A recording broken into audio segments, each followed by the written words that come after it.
Hi అండి. బయట తెచ్చుకునే సాంబార్ పౌడర్ కన్నా ఇంట్లో ఇలా ఫ్రెష్‌గా చేసుకుంటే టేస్ట్ కూడా చాలా బాగుంటుంది. దీనికోసం మనం 1/4 కప్ ధనియాలని బాగా రెడ్‌గా రోస్ట్ చేసుకోండి.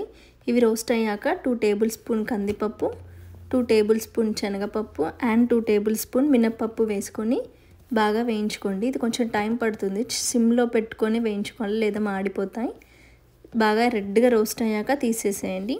నెక్స్ట్ 1 టీ స్పూన్ మిరియాలు అండ్ 1/2 టేబుల్ స్పూన్ జీలకర్ర, 1/2 టీ స్పూన్ ఆవాలు, 1/2 టీ స్పూన్ మెంతులు వేసి బాగా వేయించుకోండి. అవి కొంచెం వేగాక ఒక 8 to 10 ఎండుమిర్చి వేసుకోండి. ఎండుమిర్చి కూడా కొంచెం వేగాక దాంట్లోకి మనం 1/2 టీ స్పూన్ పసుపు అండ్ 1/2 టీ స్పూన్ ఇంగువ వేసి కలిపేసుకొని ఒక కప్ కరివేపాకు కూడా ఒక 2 సెకండ్స్ అలా వేయించుకొని తీసేసేయండి.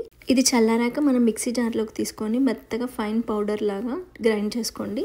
ఇది చల్లారాక మనం ఎయిర్ టైట్ కంటైనర్లో స్టోర్ చేసుకుంటే ఒక 6 months వరకు ఫ్రెష్గా ఉంటుందండి. ఇలా మనం ఇంట్లో ఫ్రెష్గా చేసుకొని యూజ్ చేసుకునే సాంబార్ పౌడర్ ఫ్రెష్నెస్తో పాటు టేస్ట్ కూడా చాలా బాగుంటుందండి. డెఫినెట్గా ట్రై చేయండి.